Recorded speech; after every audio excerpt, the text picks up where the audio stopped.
అందమైన జీవితం కార్యక్రమానికి స్వాగతం. నమస్తే కళ్యాణ్ గారు. వైఫ్ అండ్ హస్బెండ్ కొన్ని కారణాలతో విడిపోదాం అనుకుంటున్నారట. సో కళ్యాణ్ గారితో నేను మాట్లాడాలండి. కాల్ చేసేస్తానండి. చేయండి జయ గారు.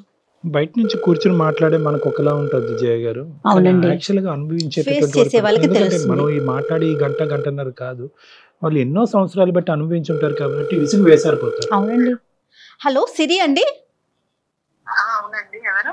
నేను జయానండి, అందమైన జీవితం ప్రోగ్రామ్ నుంచి కాల్ చేస్తున్నానండి. నమస్తే మేడం. నమస్తే అమ్మ. రైట్, కళ్యాణ్ చక్రవర్తి గారు ఉన్నారు, ఒక్కసారి మాట్లాడతారా? నమస్తే అమ్మా సిరి. నా పేరు సిరి అండి. నేను హైదరాబాద్ నుంచి కాల్ చేస్తున్నాను. వయసు అమ్మా? నా వయసు 25 అండి. దేని గురించి అమ్మా? మ్యారేజ్ ఇష్యూవా? దేని గురించి? అవునండి, నేను ఇంకా నా భర్త తో భరించలేక ఆయన అంటే నాకు ఇంకా విసుగు పుట్టి ఇంకొక అడుగు కూడా నేను ఆయనతో జీవించాలనుకోవట్లేదండి.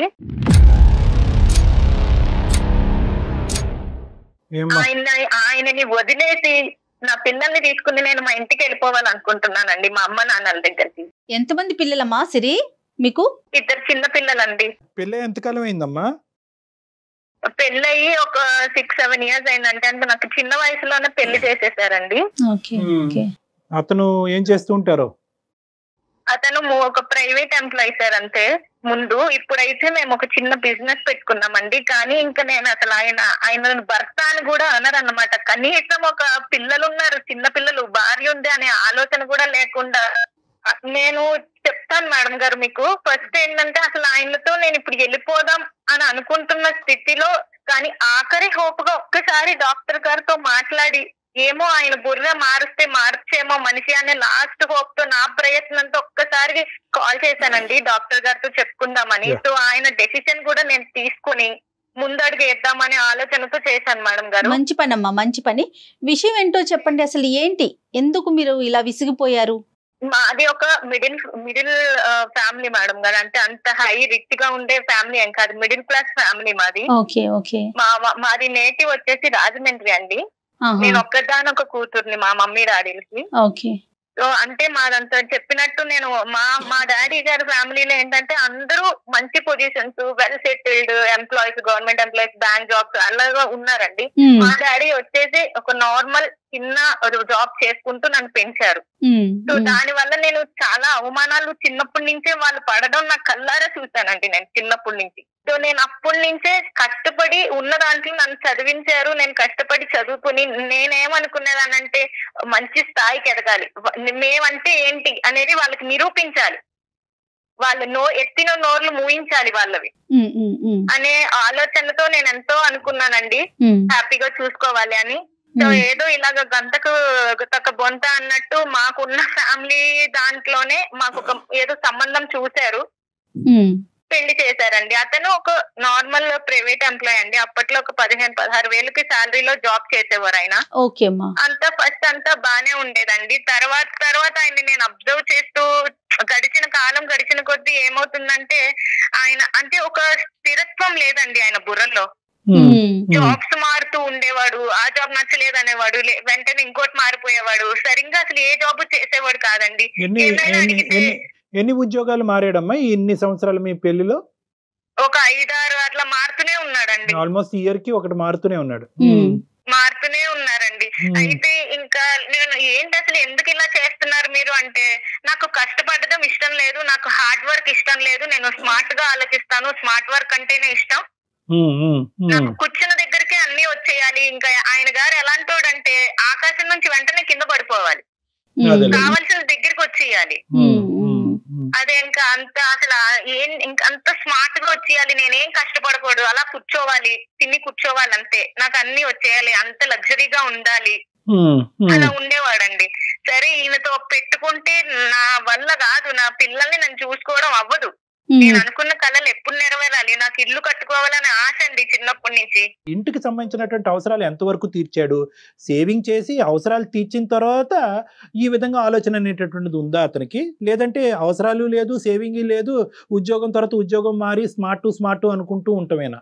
లేదండి ఆయన ఏం చేసింది ఏమి లేదండి. ఉన్న దాంట్లో ఆయన గట్టి పెట్టుకుని ఏదో అప్పుడప్పుడు అలా కొంచెం కొంచెం ఇంటికి హెల్ప్ చేస్తూ అట్లా ఏదో చేసి నెట్టుకుని వచ్చాడండి. నేను అదే చెప్తున్నా కదా డాక్టర్ గారు, నేను ఇంక ఈయనతో నా వల్ల అవ్వదు, ఈయనతో పెట్టుకుంటే ఇంక నేను ఎదగలేను, నా పిల్లల్ని సుఖంగా చూసుకోలేను. కాదు నాన్న ఒక్క నిమిషం సిరి. ఒక ఇంపార్టెంట్ పాయింట్ ఏంటంటే మనం వేదిక వరకు వచ్చి ఒక ఆఖరి అవకాశంగా డాక్టర్ గారితో మాట్లాడితే పరిష్కారం ఉంటుందేమో అనే ఆలోచనతో వచ్చినటువంటి మీరు పదే పదే విసుగు వేసారిపోయిన బయటకు వెళ్ళిపోతాను అనేది కాదు. కొంతవరకు వ్యక్తిత్వం గురించి కొద్ది విశ్లేషణ మాకు చెప్తే కనుక దాన్ని బట్టి ఆలోచన. అంటే అంత బ్యాడ్ హ్యాబిట్స్ ఉండడం అట్లాంటి ఏం లేవండి, డ్రింకింగ్ స్మోకింగ్ అవేం లేదండి, మనిషి పరంగా మంచివాడే. రీసెంట్ గా సడన్ గా ఒక రోజు నా ఇంటికి కొంతమంది వచ్చి మీరు ఇల్లు ఖాళీ చేసేయండి, నేను కష్టపడి బిజినెస్ పెట్టి సంపాదించిన ఇల్లు అండి, అది 2 ఏళ్ళు కష్టపడి మొత్తం చిన్న చేసుకుంటూ ఏదో ఒకటి అలా దాచుకుని మా మమ్మీ వాళ్ళని కొంచెం ఇచ్చి ఎంతో కష్టపడి ఒక ఇల్లు అనేది కొన్నామండి. నేను ఆ ఇంటికి సడన్ గా ఒకళ్ళు వచ్చి మీరు వెంటనే ఖాళీ చేసి వెళ్ళిపోండి అని అంటే నాకు షాక్ లో ఉండిపోయానండి. నేను అసలు నా ఇంటికి రావడం ఏంటి, ఎవరో వచ్చి ఖాళీ చేసేయడం చెప్పడం ఏంటి అని, ఏమైందా అనేది నేను అడిగితే అతన్ని క్రికెట్ బెట్టింగ్లు పెట్టాడంటండి ఆ మహానుభావుడు. క్రికెట్ బెట్టింగ్ లో ఇల్లు తాకట్టు పెట్టాడంట.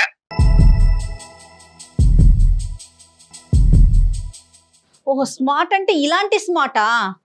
అదే కదా మేడం గారు నా బాధ అంతాను. మంచి దారిలో ఎంత ఎవరు కాదంటారండి, ఇలా బెట్టింగ్లు ముందర కూడా అట్లాగే చేసేవాడండి, నాకు తెలియకుండా చేసేవాడు. అంటే ముందరంటే ఎప్పుడమ్మా, ఎన్ని సంవత్సరాల నుంచి అతనికి అలవాటు ఉంది బెట్టింగ్ అనేది? ఒక 1 ఇయర్ నుంచి అండి, 1-2 ఇయర్స్ నుంచి. అంటే క్యాంటీన్ దగ్గర పెట్టడం వల్ల జనాలు ఎవరెవరో వస్తారు, ఎవరినో చూసి ఎవరో ఆలోచన ఇచ్చారని చెప్పేసి వాళ్ళ ఫ్రెండ్ ఎవరో ఇలాగే పెట్టాడంటండి బెట్టింగ్.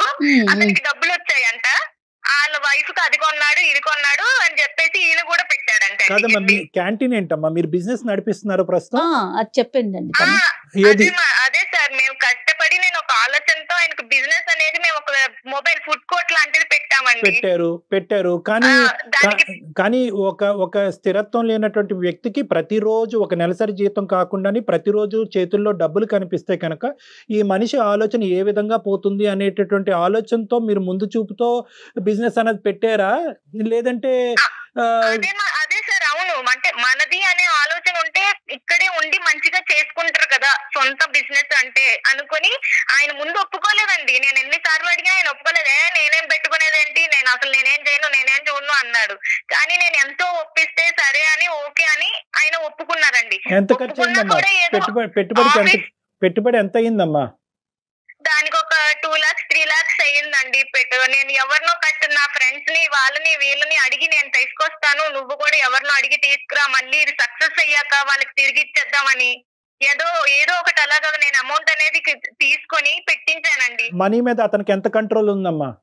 కంట్రోల్ అంటేనండి పర్లేదు, అంటే నన్ను అడిగేవాడు ఎప్పుడైనా కావాలి అన్నా, ఆయన కౌంటర్ లో ఉంటారు కాబట్టి తీసుకునేవాడు. అంత లావిష్ గా ఆలోచనలు అయితే ఉంటాయి కానీ ఖర్చులు అయితే అంత ఎప్పుడు చేయలేదండి. కాకపోతే ఇక ఈ 2-3 ఏళ్ల నుంచే ఈయన ఆలోచనలు ఇట్లాగా కొంచెం స్మార్ట్ గా చేద్దాము, ఈ బెట్టింగ్స్ లేకపోతే గ్యాంబ్లింగ్స్ ఇవన్నీ ఆలోచనలు ఆయనకు వచ్చాయండి.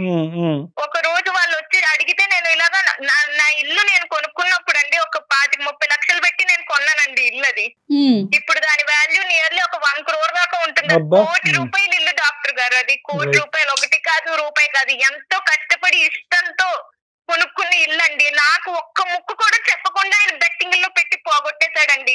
కాదు నాన్న, ఎవరి పేరునుంది ఇల్లు? ఎవరి పేరునుంది? ఎలా పోయి ఉంటుంది? కాగితాలు ఎవరి దగ్గర ఉన్నాయి? ఆయన దగ్గరే ఉన్నాయండి, ఆయన పేరు మీదే రాసాము. అయ్యో రామా.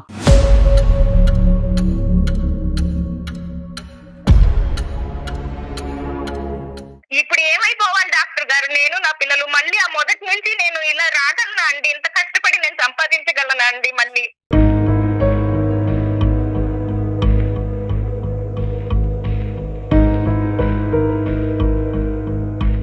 అయిపోయిన కాలం మళ్ళీ రాదు కదండి, అందులో ఎంత కష్టం అది. రెండో ఇల్లు 3ో ఇల్లు కాదు, వాళ్ళ సర్వస్వం అంతా కూడా ఇల్లే. అమ్మా ఇప్పుడు ఇదంతా జరిగి ఎన్ని రోజులు అయిందమ్మా? రీసెంట్ గానే అండి, రీసెంట్ గా క్రికెట్స్ బెట్టింగ్స్ పెట్టారు కదా డాక్టర్ గారు.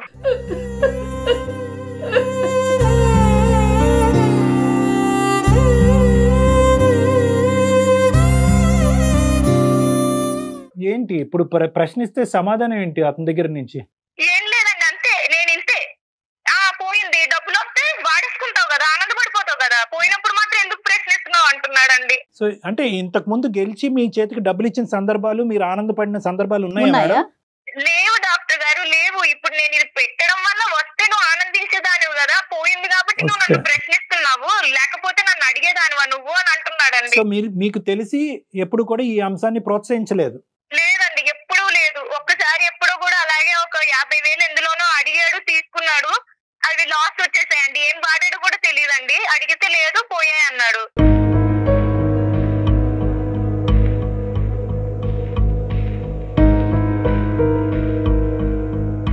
అమ్మ యావరేజ్గా నా దగ్గర రోజుకి ఒక 60-70 కేసులు చూస్తే, 50-60 కేసులు చూస్తే కనుక అట్లీస్ట్ ఈ మధ్యకాలంలో దురదృష్టం ఏంటో మరి నాకు తెలియదు కానీ యావరేజ్గా 10-12 కేసులు ఈ ఘోరాతి ఘోరమైనటువంటి బెట్టింగ్లో మొత్తం అతను కుటుంబం సర్వస్వం ఇల్లు అన్నీ అమ్ముకుని తాకట్టు పెట్టేసుకుని ప్రైవేట్ యాప్స్కి వెళ్ళిపోయి ప్రైవేట్ యాప్స్లో లోన్స్ తీసేసుకుని ఆ లోన్ మీద ఇంట్రెస్ట్ ఏమో వచ్చి 10 రెట్లు 20 రెట్లు ఉంటుంది. దాని గురించి ఏంటంటే ఎవరికీ చెప్పకుండా వాళ్ళు బ్లాక్మెయిల్ చేస్తూ, వాళ్ళు ఏ స్థాయిలో బ్లాక్మెయిల్ చేస్తారంటే నువ్వు అప్పు ఇంకో 15 రోజుల్లో తీరుస్తావా, లేదంటే మొత్తం వీళ్ళు ఫోన్ యాక్సెస్ తీసేసుకుంటారు.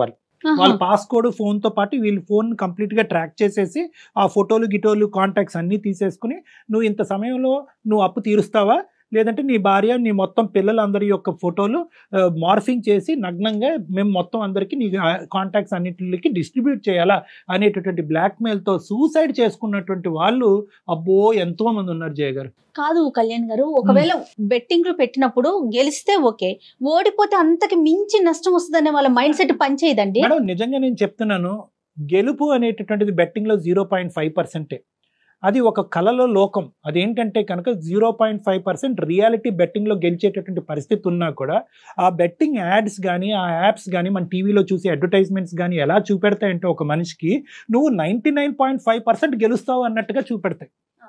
సో దానికి ఏంటంటే ఇటువంటి ఆలోచన శైలి, ఇటువంటి వ్యక్తిత్వం ఉన్న వాళ్ళు మనందరం పోయి ఎందుకు బెట్టింగ్ ఆడలేదు, ఇటువంటి ఆలోచన శైలి ఏది స్మార్ట్నెస్ గా ఉండాలి, తక్కువ సమయంలో ఎక్కువ డబ్బులు సంపాదించాలి, కుక్కలా కష్టపడకూడదు, తక్కువ సమయంలో సంపాదిస్తే కనుక మనం లగ్జరీస్ అనుభవించవచ్చు, కష్టపడి సంపాదించే వాళ్ళందరూ పిచ్చోళ్ళు అనేటటువంటి ఇటువంటి తొందరపాటుతనం, ఇటువంటి పిచ్చితనం ఉండేటట్టు వీళ్ళు వాస్తవానికి తెలివైన వాళ్ళే, కానీ వాళ్ళు తెలివితేటల కంటే వాళ్ళు తీసుకునేటటువంటి రిస్క్ ఎక్కువ ఉంటుంది అనమాట. అడ్వెంచరస్ రిస్క్ అంటా ఉంటుంది. వీళ్ళెవ్వరూ కూడా బెట్టింగ్ చేసేటటువంటి వాళ్ళు వాస్తవానికి ఈ రోజు సిరి గారి ఇల్లు కష్టార్జితంతో సంపాదించినటువంటి ₹1 కోటి ఇల్లు పోగొట్టుకోవటం వల్ల ఈరోజు ఆవిడ ఇలా బాధతో మాట్లాడుతున్నారు. కానీ ఈ వ్యక్తి ఎవరైతే ఉన్నారో అతని వ్యక్తిత్వంలో లోపం ఉంది, కానీ మనిషి మంచోడే. అవును, కష్టపడి ఒక ₹10 ఎక్కువ సంపాదిస్తే కనుక నా కుటుంబమే సంతోషపడుతుంది అనేటటువంటి స్వార్థంతో తప్పుదోవలో పోయాడు. వీళ్ళు ఎలా ఉంటారంటే, వీళ్ళ సైకాలజీ ఎలా ఉంటుందంటే గెలిచిన 1% చూస్తారు. వీళ్ళు గెలవట్లేదని కాదు, వీళ్ళ భర్త కూడా గెలిచి ఉంటాడు. ₹100లో ₹10 గెలిచి ఉంటాడు, ₹90 పోయి ఉంటుంది.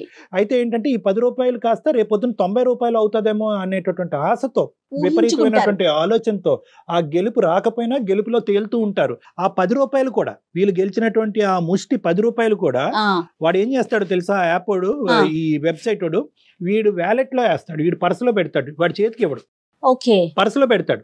పర్సులో పెట్టి రేపొద్దున నెక్స్ట్ గేమ్ అని కొట్టగానే నీ వ్యాలెట్ లోంచి ₹10 తీసాము, నువ్వు ఇంకో ₹50 పెట్టి అంటాడు.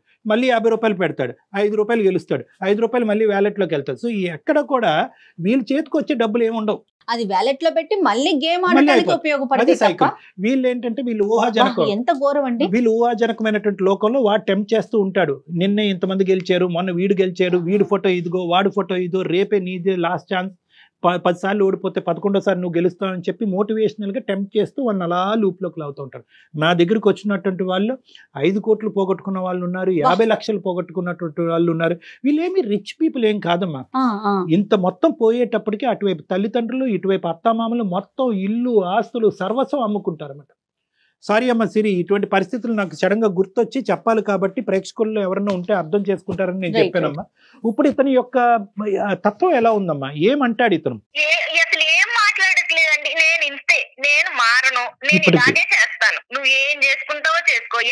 అసలు ఈ మహానుభావుడు ఎలాంటోడు అంటేనండి, ఫుడ్ క్యాంటీన్ దగ్గరికి ఎట్లా రావాలండి, ఐరన్ కావాలంట బట్టలు. నేను పొద్దున్నే లెగిచి పిండిలు రుబ్బుకొని చట్నీలు చేసుకుని అన్ని పిల్లల్ని రెడీ చేసి స్కూల్కి పంపించి బయటకి ఒక మంచి పిక్చర్ చూపెడతాడమ్మా, అంటే స్మార్ట్ గా, నీట్ గా, ఫార్మల్ గా కనిపిస్తుంది. అదే కదండి, ఇన్ని పనులు నేను చేస్తుంటే ఇంత కూడా హెల్ప్ చేయకుండా నువ్వు ఆడదానివి, నీ పనులు నువ్వు చేసుకో, నన్ను చేయమంటావేంటి? అంత బిజీలోనూ నేను ఆయన బట్టలు ఐరన్ చేయాలంటండి. ఐరన్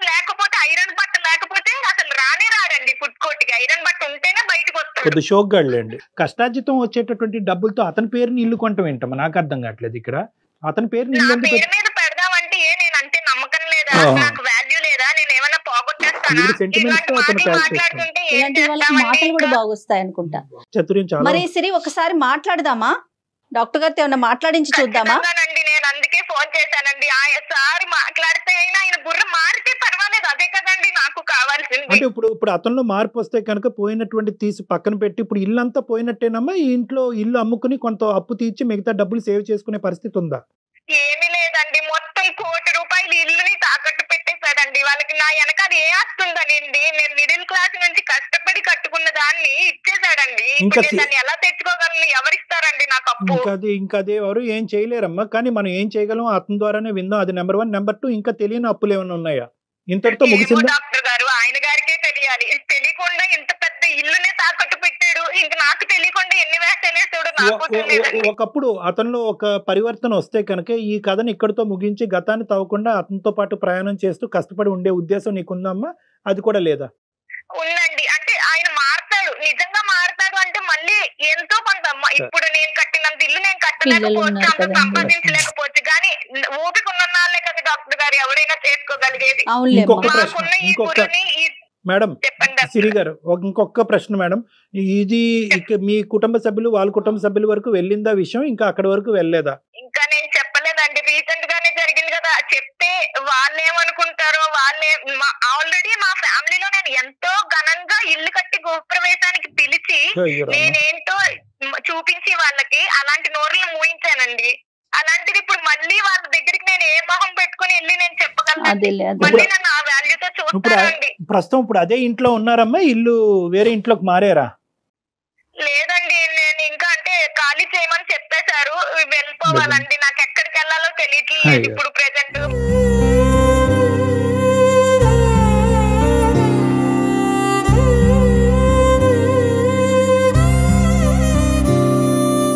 అతని పేరేంటమ్మా?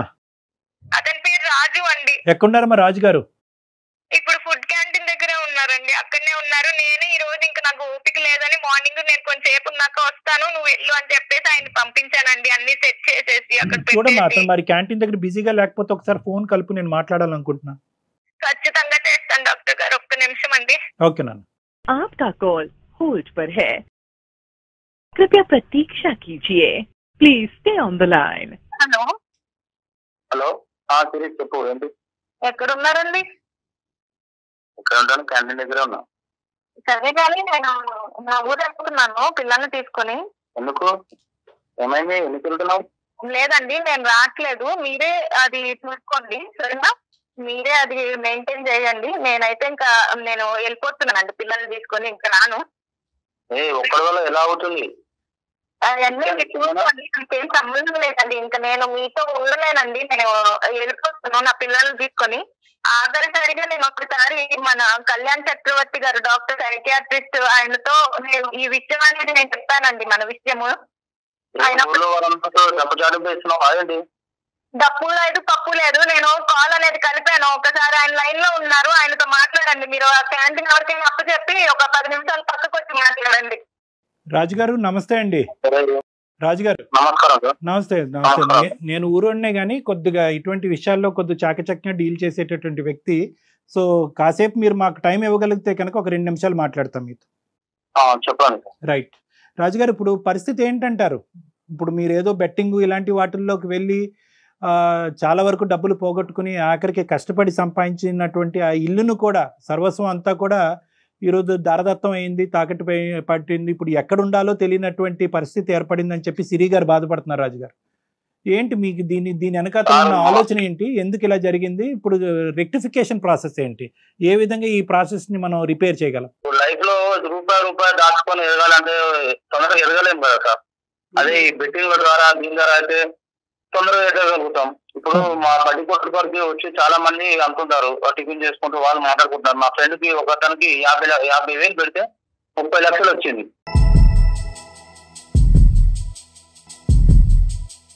చూసారా డాక్టర్ గారు? బెట్టింగ్ అంట పక్కన వాళ్ళని చూసి పెట్టాడంట. ఇప్పుడు ఈయన చేసే వ్యవహారం అంతా అట్లాగే ఉంటుందండి, నా తల మీద తీసుకొచ్చాడు. సార్ ఇప్పుడు మాకు ఎలాగో క్యాంటీన్ కాబట్టి దాని మీద ఎట్లాగో బిజినెస్ చేస్తాము. ఏదో స్మార్ట్. ఇప్పుడు మా ఫ్రెండ్ కి 50,000 పెడితే 30 లక్షలు వచ్చింది. వాళ్ళ భార్యకి 5 లక్షలు పెట్టి నెక్లెస్ చేయించి 10 లక్షలు సేవింగ్ చేసుకొని ఇంకో 15 లక్షలు వాళ్ళ భార్య ఇచ్చి మళ్ళీ ఆడమని చెప్తుంది. ఎందుకు చెప్తుంది? ఎంకరేజ్మెంట్ చేస్తుంది వస్తాయని. మనకు కూడా ఎవరైనా ఆశపడడంలో తప్పలేదు కదా సార్. కాదు, మీ అతను ఒక్కడే ఆడుతున్నాడా మొత్తం? ఇది మీ ఇంకెవరు ఆడట్లేదా? ఇందులో గెలిచిన వాళ్ళు ఎంత? చాలా మంది ఆడుతున్నారు, చాలా మంది ఆడుతున్నారు. ఇప్పుడు మనం చూడట్లేదు ఐపీఎల్ మ్యాచ్లు, బిట్టింగ్ చూస్తున్నాం సార్, చూస్తున్నాం, కాదనట్లేదు. కానీ ఓడిపోయినటువంటి వాళ్ళు ఒక్కరు కూడా కనిపించలేదా మీరు? మీకు కనిపిస్తారు సార్. మన లక్కు సార్, అది మన లక్కు. అవును, అబ్బో. కానీ మరి ఇక్కడ ఎక్కడ పోయింది? వెంట్రుకు పోలేదు, జుట్టే ఊడిపోయింది. ఇక్కడ వెంట్రుకు ఎక్కడ పోయింది? బోడిగుండు అయిపోయింది కదండి. మొత్తం అంతా కూడా పిల్లలతో పాటు మీరు ములగటమే కాకుండా మొత్తం కుటుంబాన్ని అంతా ముంచేశారు. మళ్ళీ ఈ ₹1,00,00,000 ప్రాపర్టీ జీవితకాలంలో ఎప్పుడు సంపాదిస్తారో ఎవరికీ తెలీదు. మీరు బ్యాచులర్ గా ఉండి మీరు ఏం చేసుకుని, మీరు తల తాకట్టు పెట్టుకుని అప్పు తీర్చుకుని ఏం చేసుకుంటారో అది వేరే విషయం. మీరు ఎంత రిస్క్ అన్నా తీసుకోండి, అది నేను మాట్లాడట్లేదు ఈ రోజు ఇక్కడ. కానీ మీతో పాటు ముడిపడినటువంటి నీ భార్య, నీ పిల్లలకి, ఎందుకంటే ఈ మొత్తం ఇంట్లో సంపాదన కష్టార్జితం ఆవిడది కూడా, అది గుర్తుపెట్టుకోండి. ఇప్పుడు ఎక్కడ వెళ్ళి ఉంటారు?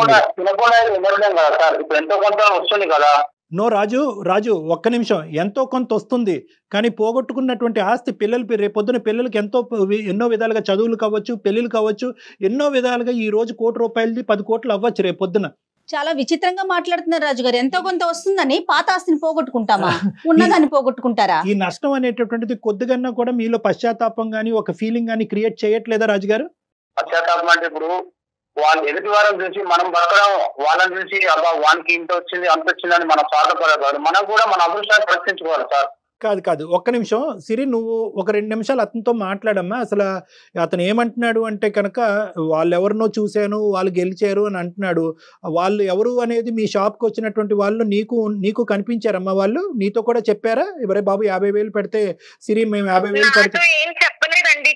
రోజు తినడానికి చాలా మంది వస్తూ ఉంటారు కదండి. అలా ఈయన కూర్చుని ఆయన క్యాష్ కౌంటర్ దగ్గర కూర్చుంటాడండి. ఆయన ఎవరితో మాట్లాడాడో నేను అనకాల నా పనుల్లో నేను ఉంటానండి. ఆయన ఎవరితో మాట్లాడుతున్నాడు, ఏం చేస్తున్నాడు అంత గమనించుకోం కదండి.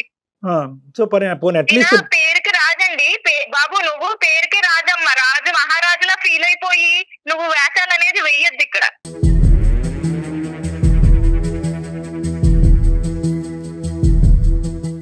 అసలు మూర్ఖుడండి, పరమ మూర్ఖుడులా బిహేవ్ చేస్తున్నాడు. ఎన్నిసార్లు చెప్పినా మాటే వినట్లేదండి. అసలు నేను చేసిందే కరెక్ట్, నేను వెళ్ళేదే కరెక్ట్ అనుకుంటున్నాడు తప్ప నా మీద బేస్ అయ్యి ఒక పిల్ల ఉంది, పిల్లలు ఉన్నారు, వాళ్ళ భవిష్యత్తు ఉంది, అదేమో ఆలోచన లేదండి. ఉంది కదా, ఓపిక ఉంది కదండి, బుర్ర ఉంది కదా, తెలివి ఉంది కదా, మంచిగా వాడుకోవచ్చు కదండి. బెట్టింగ్లు గ్యాంబ్లింగ్లు ఏంటి డాక్టర్ గారు?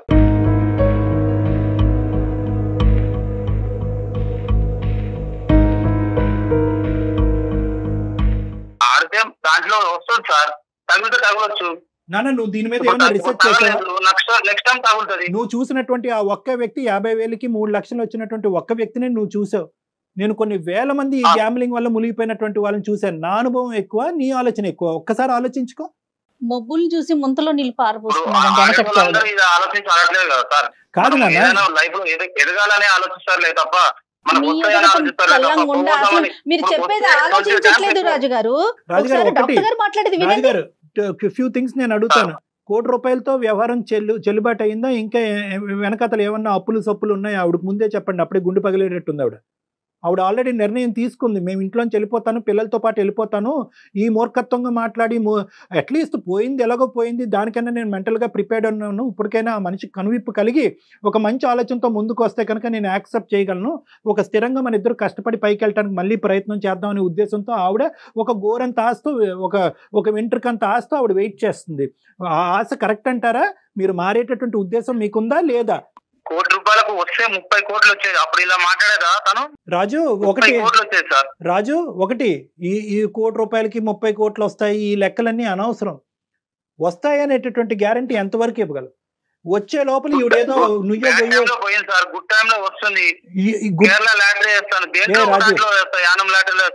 నాకు అర్థం కావట్లేదు నాన్న. ఇప్పటికీ కూడా మాట్లాడాలన్న మాట ఆయన నోట్లోంచి రావట్లేదు. ఇంకా అంటున్నాడండి ఆ వ్యక్తి. అసలు మానవా ఇంకా డబ్బు లేకపోతే భర్తను వదిలేస్తారండి. చూసారండి, డబ్బు లేకపోతే భర్తను వదిలేస్తున్నారు. ఎలా బతుకుతావు సమాజంలో? భర్త లేకుండా ఎలా బతుకుతావో నేను చెప్తా. స్మార్ట్నెస్ గురించి మాట్లాడే మూర్ఖుల్లాగా అనిపిస్తున్నావు రాజు. నా మాటలో తప్పుగా అనిపిస్తే కనుక క్షమించు. నువ్వు స్మార్ట్నెస్ అనేటటువంటి పదంతో మూర్ఖత్వంగా ప్రవర్తిస్తున్నావు. నిజంగా డబ్బు ఉంటేనే బతుకుతావా, డబ్బు లేకపోతే బతకలేమా, డబ్బు ఉంటేనే భార్యలు భర్తలతో ఉంటారు లేదంటే వదిలేస్తారు అంటే కనుక ఖచ్చితంగా నిజం. అది ఎందుకు ఎలా బతకాలి ఆవిడ రేపు పొద్దు నుంచి? ఆ పిల్లల్ని రూపాయి 2 రూపాయలు కాదు, మనం కష్టపడి కింద నుంచి ఎదిగిన కోటి రూపాయలు. అర్థమవుతుందా నీకు? అసలు లక్షలు కాదు. అదృష్టవంతుడు లేకపోతే దేవుడు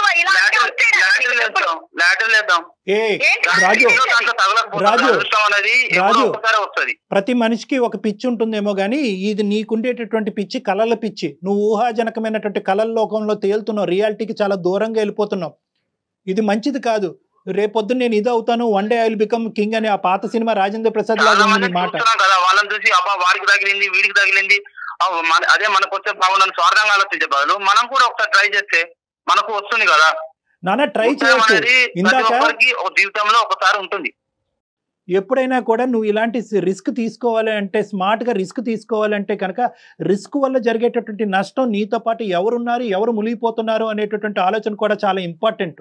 అదృష్టం సార్, అదృష్టం వరించినప్పుడు ఖచ్చితంగా నీ అదృష్టం తగలయ్యా.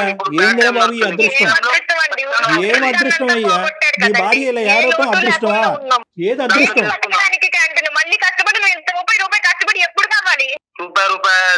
దాచుకొని అదేదో ఒకసారి ఇట్లా కుండ బద్దలు కొట్టినట్టుగా రాజు గ్యాంబ్లింగ్. నేను ఒక్కటి మంచిగా చెప్తున్నాను, నీ బ్రదర్ అనుకో లేదంటే మీ పెద్దనాన్న అనుకో, మామయ్య అనుకో, మీ తండ్రి అనుకో, నేను ఒక్క మాట పదే పదే నీకు చెప్తున్నాను. నా తరపున నీ రిక్వెస్ట్, గ్యాంబ్లింగ్ అనేటటువంటిది ప్రపంచంలో అతి భయంకరమైనటువంటి ప్రస్తుత సమాజంలో ఉండేటటువంటి ఒక అతి భయానకమైనటువంటి ఒక వ్యసనం. ఎన్ని లోన్ యాప్ల్లోకి ఏమన్నా వెళ్ళేవా నువ్వు? అలాంటివి వెళ్ళలేవు. మరి ఎక్కడి నుంచి వచ్చినాయి ఇంత డబ్బులు? తన పేరు మీద ఉంది కదా, ఎవరేం చేస్తారు? ఇదేం మాట్లాడతాదని ఆడది అనుకుని నన్ను కనీసం నా ఇది కూడా లేకుండా నా పెట్టేశాడండి. పేపర్ మీద ఇచ్చేసాడు. అదే రాజు, రాజు వచ్చినప్పుడు మాట్లాడు. నీకు నీ పాదాలకి దండం పెడతాది. మాట్లాడదు కానీ వచ్చినప్పుడు నువ్వు మాట్లాడు. వచ్చినప్పుడు నువ్వు మాట్లాడు రాజు. నీతో పాటు పగటకళ్ళ కంటానికి నీ కుటుంబ సభ్యులు కానీ నీ చుట్టుపక్కల ఉండేటటువంటి వాళ్ళు కానీ ఎవరు రెడీగా లేరు. ఇప్పటికొచ్చి మీ అటువైపు కానీ ఇటువైపు కానీ తల్లిదండ్రులకి ఎవరికి తెలియదు. ఇది ఎవరికైనా తెలిస్తే కనుక ఈ ఒక్క సెకండ్ కూడా ఈ అమ్మాయిని ఈ ఆలోచన కూడా ఉండేవ్వకుండా పట్టుకెళ్ళిపోయి ఉండేవారు. వెళ్ళిపోమను, ఎలా బతుకుతుందో నేను చూస్తాను.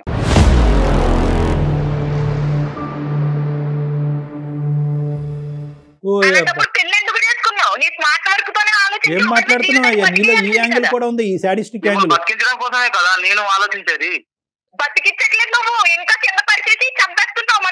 నేను రాసిస్తున్నాను 100% గ్యారంటీ. చాలా సుఖంగా సంతోషంగా అమ్మాయి బతుకుతుంది పిల్లలతో పాటు. ఈ రోజు నష్టం నీకు. మార్పు వచ్చేటటువంటి భర్త, కరెక్ట్ గా విధానం పద్ధతిగా ఉండేటటువంటి భర్తతో పాటు ఉండగలిగే హక్కు అమ్మాయికి ఉంది. కానీ ఇలా వ్యసనాల బారిన పడి మొత్తం కుటుంబాన్ని ముంచేటటువంటి భర్తతో పాటు ఉండవలసినటువంటి అవసరం ఆవశ్యకత ఆవిడకి లేదు. ఆవిడకి తెలివితేటలు ఉన్నాయి, ఆవిడకి ఆలోచన శక్తి ఉంది. ముఖ్యంగా కష్టపడి స్మార్ట్నెస్ అనే పదాన్ని పక్కన పెట్టి కష్టాన్ని నమ్ముకుని బతికేటటువంటి తత్వం, కెపాసిటీ ఆవిడకు ఉంది. నువ్వెవరు ఛాలెంజ్ చేసేదానికి ఆవిడకి? ఏం బెదిరిస్తున్నావా రాజు? భర్త లేకుండా ఎలా ఉంటారని? ఆ రోజులు ఎప్పుడో మారిపోయినాయి. దయచేసి వాస్తవంలోకి రా. అలాంటి మాటలే మాట్లాడతాడు. అన్ని పిచ్చి మాటలా కనిపిస్తా ఉన్నాయి. నేనైతే గట్టిగా మాట్లాడుతున్నానని నువ్వు గట్టిగా మాట్లాడద్దు. అది కాదు, లేదు అతను తెలివితే ఇది మూర్ఖత్వం నానా, ఇది మూర్ఖత్వం. నీ 30 కోట్లు తగలయ్యా. నీ 30 నీకు పిచ్చి పట్టినట్టు అవుతుంది. ఒక్క నిమిషం నా మాట విని రాజు. ఒక్కసారి నన్ను వచ్చి పర్సనల్ గా కలు. దయచేసి అర్థం చేసుకొని, నీకు ఒక పిచ్చి పట్టింది, ఒక వ్యసనం అయినటువంటి వ్యాధితో నువ్వు బాధపడుతున్నావు. ఈ బాధకి ఒక వ్యాధి కాదు సార్. ఇప్పుడు చాలా మంది నేను చూస్తున్నారు కదా సార్. ఇప్పుడు IPL మ్యాచ్, బెట్టింగ్ మ్యాచ్ చూస్తున్నారు కదా సార్. మీకు తెలియకపోవడం నానా, ఒకటి చాలా మంది మరి ఆడుతున్నారు కదా, వచ్చిన వాళ్ళని చూసి ఈర్ష్యపడే వాళ్ళు మనం కూడా ఈ డౌట్ కూడా నేను క్లియర్ చేస్తాను. మనం పరీక్షించుకోవాలి సార్. సరే రాజు, వినండి రాజు గారు మళ్ళీ వస్తుంది కదా సార్. కరెక్టే. పోయిందంటండి, చూసారా, పోయిందంట. ఏదో ఎలాగా ఎంట్రుకు ఎగిరిపోయినంత ఈజీగా చెప్తున్నాడండి ఆయన కాదు పోయిందని. సిరి ఒక్క నిమిషం అమ్మా, అతని డౌట్ మనం క్లారిఫై చేస్తే అప్పటికైనా కనువిప్పు వెళ్తుంది. ఎందుకంటే కొన్ని వేల మంది ఆడుతున్నారు, పబ్లిక్ గా టీవీలో అడ్వర్టైజ్ చేస్తున్నారు, అది కూడా బెట్టింగే కదా. మన బెట్టింగ్ అంత తప్పు అయితే కనుక అడ్వర్టైజ్మెంట్లు ఎందుకు వేస్తున్నారు, నివారించవచ్చు కదా, నిలవరించవచ్చు కదా గవర్నమెంట్ దీనికి. ఇటువంటి ప్రశ్నలు చాలా వింటూనే ఉన్నాం అమ్మా. కానీ ఇక్కడ ముఖ్యంగా మన ఉద్దేశం ఏంటంటే ఈ బెట్టింగ్ అనేటటువంటిది వ్యక్తిత్వం బట్టి ఆధారపడి ఉంటుంది. ఆడినటువంటి వాళ్ళు 100 కోట్ల మంది ఉంటారు, కానీ ఎక్కడ ఆగాలో అనేటటువంటి ఆలోచన వాళ్ళకు ఉంటుంది. మన కెపాసిటీ ఏంటి, మన కుటుంబ వ్యవహారం ఏంటి, పరిస్థితులు ఏంటి, మనం సంపాదించేది ఎంత, మనం సేవ్ చేసుకునేది ఎంత రిస్క్ తీసుకుని మనం పోగొట్టుకుంటున్నాం అనే లెక్క కరెక్ట్గా తెలియాలి ఇందులో దిగే ముందు. ఈ లెక్క తెలియకపోతే కనుక అందులో ములుగుతావు, ఊబిలో కూరుకుపోతారు. ఒకప్పుడు నీ బ్యాచులర్ అయితే కనుక నీ మీద ఆధారపడేటటువంటి వాళ్ళు ఎవరు లేకపోతే కనుక ఇంతకి 100 రెట్లు స్పీడ్కి వెళ్ళు, నీ గొయ్యను నువ్వు తవ్వుకో, ఎవడు కాదంటూ. కానీ ఈరోజు మా ఆవిడని ముంచుతాను, కుటుంబాన్ని ముంచుతాను, కానీ నేను అదే దారిలో వెళ్తాను అంటే కనుక ఆవిడ నీతో పాటు ప్రయాణం చేసేటటువంటి ముంచుతాను, ఊబిలో ముంచుతాను అనలేదు సార్. రిస్క్ చేస్తేనే లైఫ్ లో సక్సెస్ అవుతావు అని చెప్తున్నా. నీ పాట నువ్వే రిస్క్ రాజు, రిస్క్ తీసుకోవాల్సినటువంటి రిస్క్ తీసుకోవచ్చు, కానీ ఆలోచనతో రిస్క్ తీసుకోవాలి. అవసరం బట్టి రిస్క్ తీసుకోవాలి, పరిస్థితులు బట్టి రిస్క్ తీసుకోవాలి, ఆధారపడేటటువంటి వ్యక్తులు బట్టి రిస్క్ తీసుకోవాలి. దయచేసి అర్థం చేసుకో. ఇప్పటికైనా కూడా నీకు ఆలోచన లేకుండా రిస్క్ స్మార్ట్ రిస్క్ అంటే కనుక పదాల పరంగా నువ్వు వాడుతున్నావు, కానీ ఈ పదాలకి డెఫినేషన్ నీకు తెలియదు. నువ్వు అమాయకుడువో, మూర్ఖుడువో, పిచ్చోడువో నాకైతే అర్థం కావట్లేదు. ఈ మూడిట్లో ఎవరు